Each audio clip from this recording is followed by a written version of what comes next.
The shovel hit something that shouldn't exist. Gideon Flint had been digging the same patch of earth for 3 days, 8 feet down into what was supposed to be solid ground on his remote ranch. But the metal blade struck wood instead of dirt, sending a hollow echo through the morning air that made his blood run cold. He wiped sweat from his forehead and stared into the hole. A wooden step emerged from the dark soil, carved smooth and purposeful. Then another step below it, disappearing into shadows that seemed too deep for any natural formation. Gideon had owned this land for 12 years, inherited it from his father who had worked it for 30 more. No one had ever mentioned stairs buried beneath the barren field behind his cabin. The voices started on the 4th shovel strike. Faint at first, like whispers carried on wind that wasn't blowing. Gideon froze, his weathered hands gripping the wooden handle until his knuckles turned white. The sounds drifted up from the darkness below the stairs. Human voices speaking words he couldn't quite make out. A woman's voice, urgent and desperate. Then a man's voice, lower and angrier. He dropped to his knees at the edge of the hole and pressed his ear toward the opening. The voices grew clearer, echoing up through what sounded like a long tunnel or chamber. Someone was crying. Someone else was arguing in harsh, clipped sentences. These weren't echoes from distant neighbors or travelers passing on the old cattle trail 2 miles east. These voices came from directly beneath his land, from a place that according to every map and survey shouldn't exist.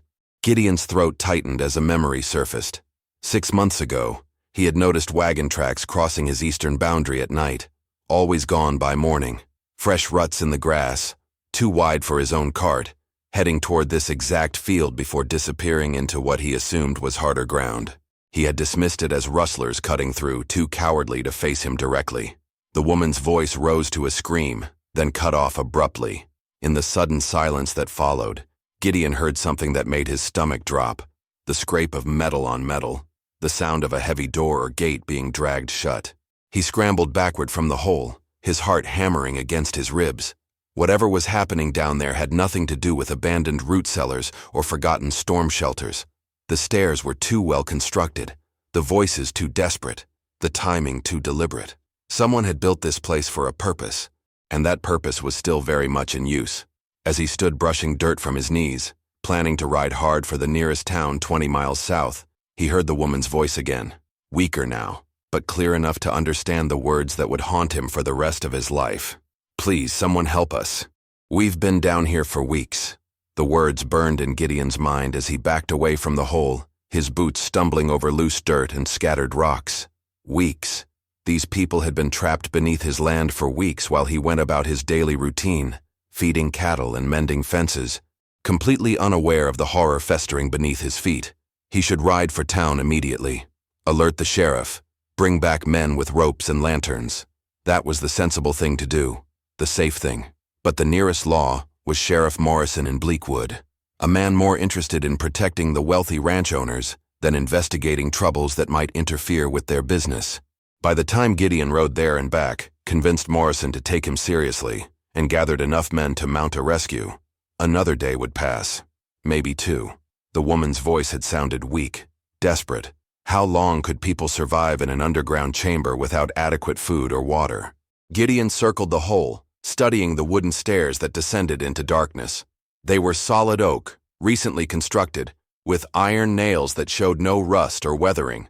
Someone had built this entrance within the last year, possibly within the last few months. The construction was too professional, too permanent to be the work of desperate people digging their own escape route. He knelt again and called down into the opening. "Hello? Can you hear me up there?" Silence stretched for long seconds. Then footsteps echoed from below, quick and light, followed by a woman's voice much closer than before. "Thank God someone found us. Please, you have to get us out of here. There are 6 of us down here and we don't have much time. Who are you? How did you get down there?" "My name is Mercy Whitmore. We were traveling through on the northern trail when men attacked our wagon train. They brought us here. Said they were keeping us until..." Her voice broke. "Until someone pays for our return." Gideon's blood turned to ice. Kidnappers. Professional ones by the look of their construction. They had built this underground prison on his land, probably choosing the remote location specifically because no one would think to search here. The tracks he had seen months ago weren't rustlers passing through. They were kidnappers transporting victims to their hidden holding place. How many men? Are they coming back? 3 of them. They come every few days with water and bread. The last time was yesterday morning, so they might— The distant sound of horses approaching from the east cut her off. Multiple riders, moving fast across the open ground toward his cabin. Gideon's heart slammed against his chest as he realized the terrible timing of his discovery. He was alone, unarmed, except for the rifle hanging above his fireplace 200 yards away, standing over a hole that contained evidence of the kidnappers' operation. If those riders were the same men who had built this prison, they would kill him without hesitation to protect their secret. "Get away from the opening," he whispered down to Mercy. "Hide if you can. Men are coming." He grabbed his shovel and began frantically throwing dirt back into the hole, trying to cover the wooden stairs. But the hoofbeats were getting closer, and there was far too much excavated earth to hide quickly. The riders would see the hole. They would know someone had discovered their operation, and they would do whatever was necessary to keep that discovery from reaching the outside world. 3 men on horseback crested the low hill east of Gideon's cabin, their silhouettes sharp against the pale morning sky. Even from 200 yards away, he could see they rode with the purposeful precision of men who knew exactly where they were going. These weren't lost travelers or neighboring ranchers stopping by for conversation. Gideon abandoned his futile attempt to cover the hole and sprinted toward a cluster of weathered boulders 30 yards north of the excavation site. He dove behind the largest rock just as the riders approached the fence line of his property. From his hiding spot, he had a clear view of both the mysterious opening and the approaching men. The lead rider was tall and lean, wearing a black hat pulled low over his face. He dismounted near the hole and immediately began cursing in language that would make a saloon keeper blush. The other 2 men, younger and obviously following his orders, stayed mounted while their leader examined the disturbed earth around the wooden stairs. "Someone's been digging here, Boone," one of the younger men called out. His voice carried clearly across the open ground. "Fresh shovel marks, probably this morning." Boone Carter. Gideon had heard that name whispered in the saloons of 3 different towns over the past 2 years. Stories of missing wagon trains, families who disappeared traveling remote trails, ransoms demanded from relatives back east who had no way to verify if their loved ones were alive or dead. Most people dismissed the tales as frontier gossip, but the man standing beside the hole matched every description Gideon had ever heard. "Check the cabin," Boone commanded. "Find whoever did this, and be quiet about it. We can't afford witnesses." The 2 younger men rode toward Gideon's home, while Boone knelt at the edge of the opening. He cupped his hands around his mouth and called down into the darkness. "Everything all right down there? Anyone try to contact you?" Mercy's voice floated up from below, strained but controlled. "No one came near us. We heard digging sounds this morning, but no voices." Gideon's chest tightened with admiration and terror.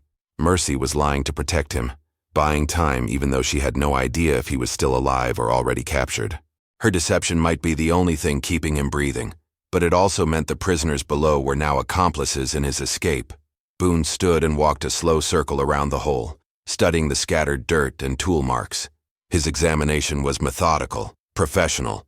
This man had covered his tracks before, erased evidence of crimes that would hang him if discovered by proper authorities. "Whoever was here left in a hurry," he called to his men at the cabin, shovels still lying right beside the hole. They either saw us coming or heard something that spooked them. The sound of splintering wood echoed from the direction of Gideon's home as the 2 men forced open his front door.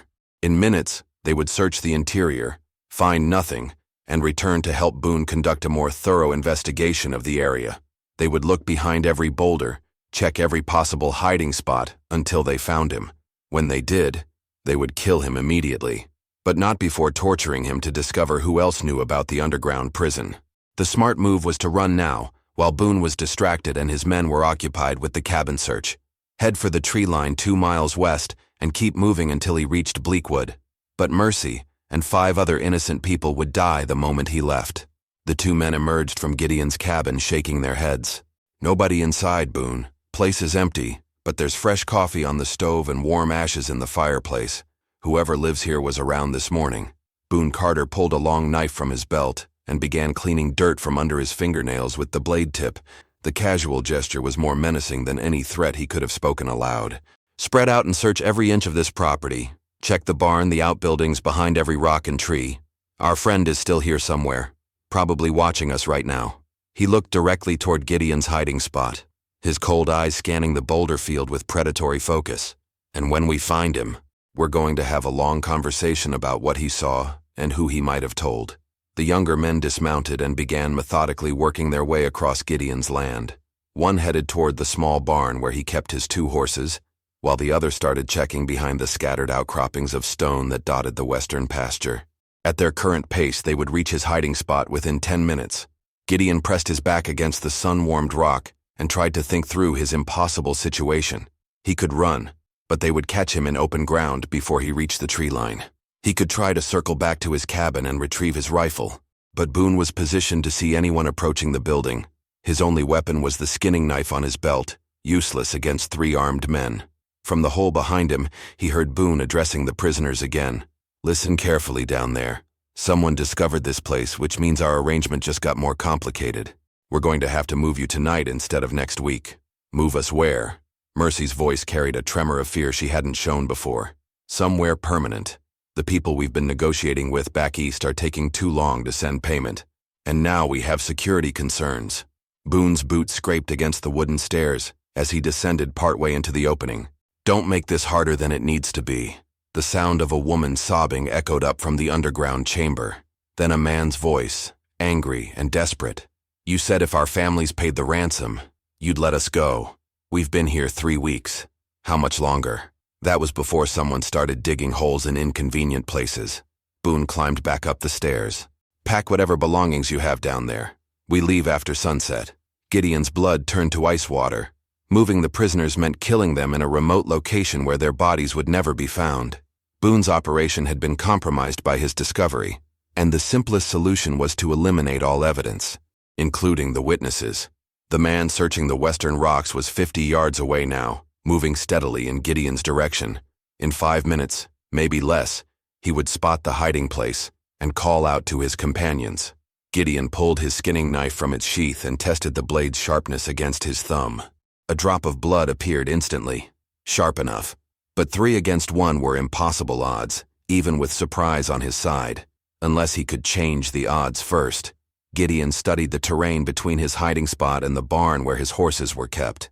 The man searching that area had disappeared inside the structure, probably checking the stalls and feed room. If Gideon could reach the barn unseen, he might be able to eliminate one threat before the others realized what had happened. He waited until the searcher closest to him turned to examine a cluster of sagebrush, then sprinted low across the open ground toward the barn's rear wall. His boots hit the dirt silently, years of tracking wounded cattle having taught him to move without sound across any surface. The barn's back door hung open on rusted hinges.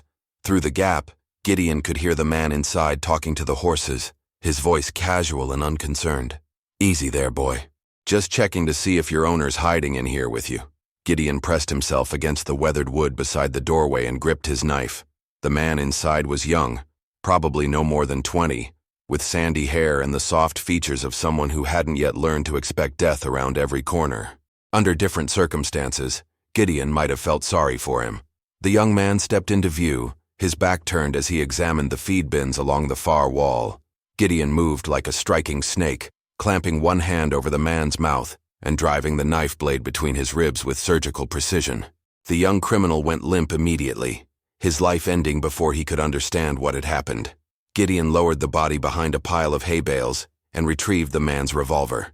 Now the odds were 2 against 1 instead of 3 against 1.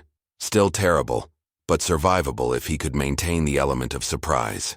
Through the barn's front window, he watched Boone examining the excavated dirt more carefully, using a stick to probe the soil around the wooden stairs. The remaining searcher was methodically working his way toward the boulder field, calling out to his missing partner every few minutes. "Hey, Charlie, find anything over there?" No response came, because Charlie would never respond to anything again, but his silence would soon attract attention.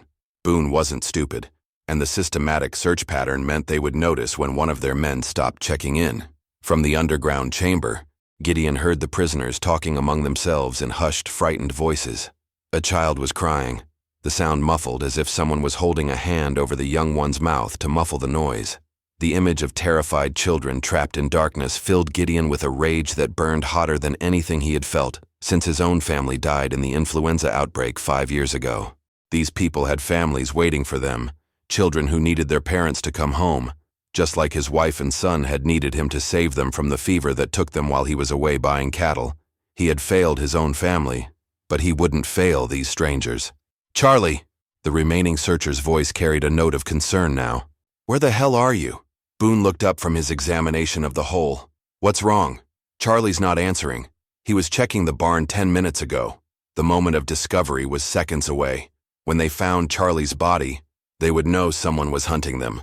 The advantage of surprise would be gone, and Gideon would face 2 experienced killers who were now alert to the danger he represented. Boone Carter drew his pistol and began walking toward the barn while his remaining partner approached from the opposite direction. Their movements were coordinated, professional, covering each other's blind spots as they closed in on the building where Charlie had vanished. "If someone killed Charlie, they're still in there," Boone called out.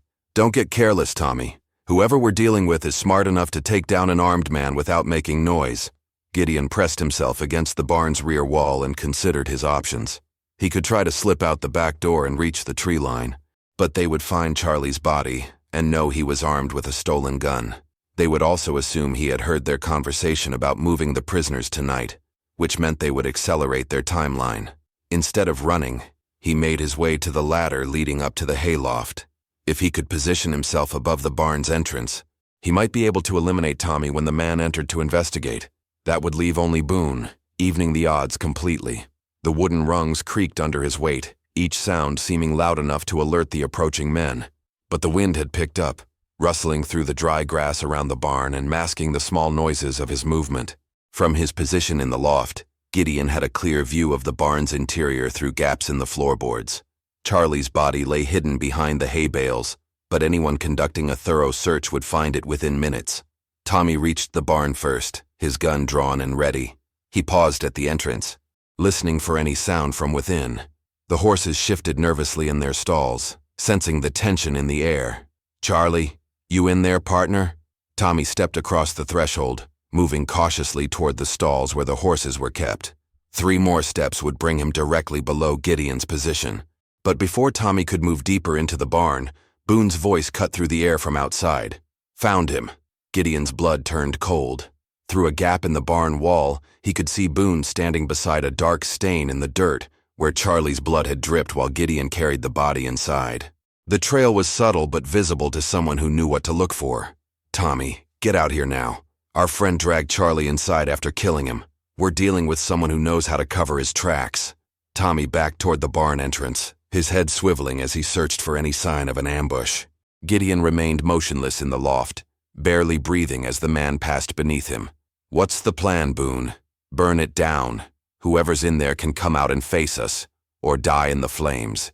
Either way, we end this now." Boone was already gathering dried grass and small branches, building the foundation for a fire. "And then we deal with the prisoners immediately. Can't risk them talking to anyone about what they've seen."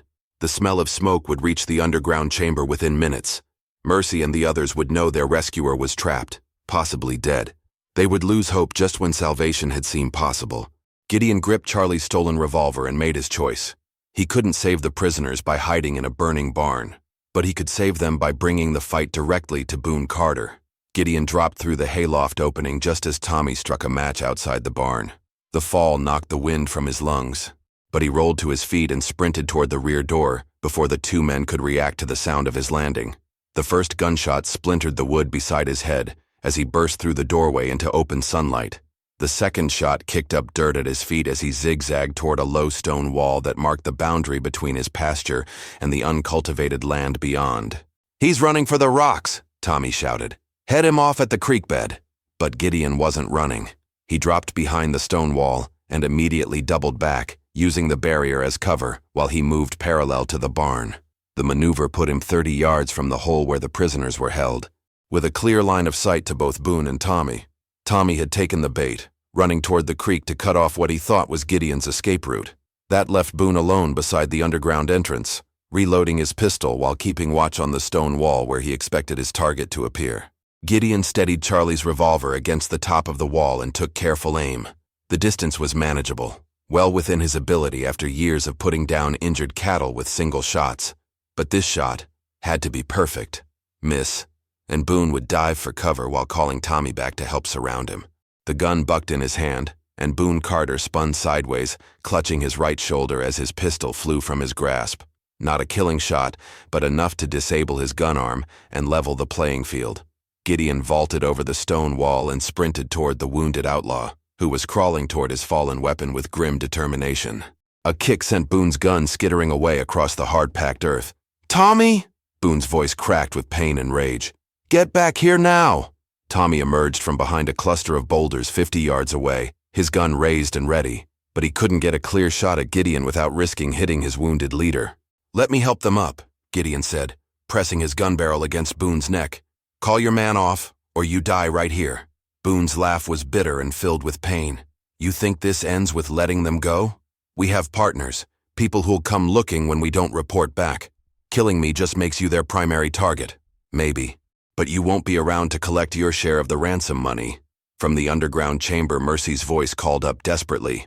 "Whatever you're doing up there, please hurry. There's a child down here who's very sick. She needs a doctor." The urgency in her voice decided everything for Gideon. He could debate the long-term consequences of his actions later.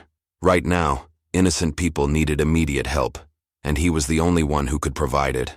"Tommy," he shouted toward the man with the gun, "your boss is bleeding badly. Drop your weapon and walk away, or watch him die while you decide what's more important, revenge or getting him to a doctor." The standoff stretched across seconds that felt like hours. 3 armed men calculating odds and measuring their willingness to die for money they might never live to spend. Tommy lowered his gun slowly, his young face torn between loyalty and survival. "Boone's been good to me, but I ain't dying for him." "Smart choice," Gideon said, keeping his weapon trained on the wounded outlaw leader. "Drop the gun and ride out, don't look back." The young man placed his pistol on the ground and backed toward his horse. Within minutes, he was mounted and riding hard toward the eastern horizon, leaving a trail of dust that would be visible for miles. Boone clutched his bleeding shoulder and glared up at Gideon with undisguised hatred. "This don't end here, rancher. I got connections. People who... Your connections won't matter where you're going." Gideon pulled rope from his saddle and began binding Boone's hands behind his back, ignoring the man's protests and threats. The outlaw was losing blood steadily, but the wound wasn't immediately fatal. He would live long enough to face justice in Bleakwood. With Boone secured, Gideon turned his attention to the underground chamber. The wooden stairs descended 12 feet into a roughly carved tunnel that opened into a natural limestone cave. The space was larger than he had expected, big enough to hold a dozen people, but the air was stale and foul. 6 prisoners sat chained to iron rings driven into the cave wall. Mercy Whitmore looked exactly as her voice had suggested, strong-willed and determined despite weeks of captivity. Beside her, a young girl no more than 8 years old lay unconscious on a pile of dirty blankets, her breathing shallow and labored. "The fever started 3 days ago," Mercy explained as Gideon used Boone's keys to unlock their chains. "She needs medicine and clean water and food that isn't moldy bread." The other prisoners were in better condition but clearly weakened by their ordeal. 2 elderly men, probably traveling merchants, a middle-aged woman who might have been the sick child's mother, a teenage boy who reminded Gideon painfully of his own son. One by one, he helped them climb the wooden stairs into daylight they hadn't seen for weeks. The child had to be carried, her small body frighteningly light in his arms. "There's a doctor in Bleakwood," he told Mercy as they reached the surface, 20 miles south. "My wagon can carry everyone, but we need to leave immediately." While the former prisoners gathered what few possessions they had salvaged, Gideon loaded the unconscious Boone Carter into the back of his wagon. The outlaw would make the journey to town as a prisoner, not a passenger. By sunset, they were rolling across the prairie toward Bleakwood, the sick child wrapped in clean blankets and resting in Mercy's arms. Gideon drove the team hard, knowing that speed might mean the difference between life and death for the young girl. Sheriff Morrison would have questions about the dead man in Gideon's barn and the elaborate criminal operation discovered on his land. There would be investigations, possibly a trial, certainly complications that would disrupt his quiet life for months to come. But as he listened to the former prisoners talking quietly among themselves, planning their journey home to families who had given them up for dead, Gideon felt something he hadn't experienced since his own family died. Purpose. The knowledge that his actions had meaning beyond his own survival. He had failed to save his wife and son from disease and fate, but today he had saved 6 strangers from something far worse. Sometimes that was enough. If you enjoyed this story, click the video on your screen now to watch another unforgettable tale where courage and destiny collide in ways you never expected. Don't forget to subscribe and consider a super chat to help us keep bringing you more stories like these. Your support means everything to us.